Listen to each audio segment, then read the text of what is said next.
Long ago, there was a little girl named Ada, who loved asking big questions. She wondered how the stars shined, how birds flew, and how numbers worked. While other children played outside, Ada spent hours reading books and drawing ideas in her notebook. As Ada grew up, she became even more curious. Her mother, a smart lady who loved math, taught Ada how numbers could tell stories. But Ada wasn't just good at math, she dreamed about the future. She imagined machines that could think and solve problems, just like people. Back then, people didn't believe a girl could do something amazing.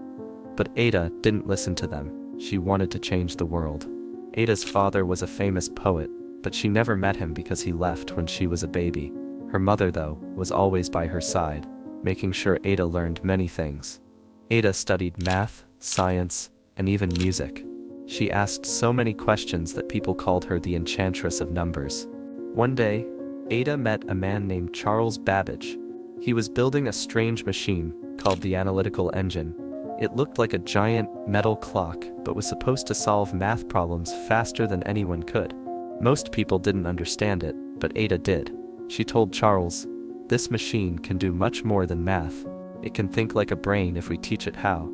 Ada started working on her own ideas about Charles's machine. She wrote down step-by-step instructions, like a recipe for how the machine could solve problems. This was the world's first computer program. But Ada didn't stop there. She said, "What if this machine could do more than numbers? What if it could make music or pictures?" Everyone thought she was dreaming too big. "Machines can't do that," they said. But Ada smiled.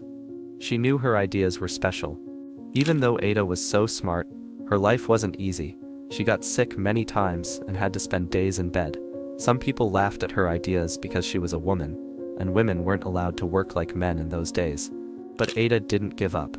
She kept writing and dreaming about the future. She told her children stories about machines and numbers, hoping they would also imagine a brighter world. When Ada died at a young age, people forgot about her work. They thought Charles Babbage had done everything on his own. Ada's name disappeared from books, and no one talked about her ideas for many years. But Ada's work wasn't really gone, it was just waiting. 100 years later, when people started building the first real computers, they found her notes. They realized Ada had been right all along. She had dreamed about computers before anyone else. Today, Ada Lovelace is called the world's first computer programmer. The machines we use every day, like phones, laptops, and robots, owe a lot to her ideas.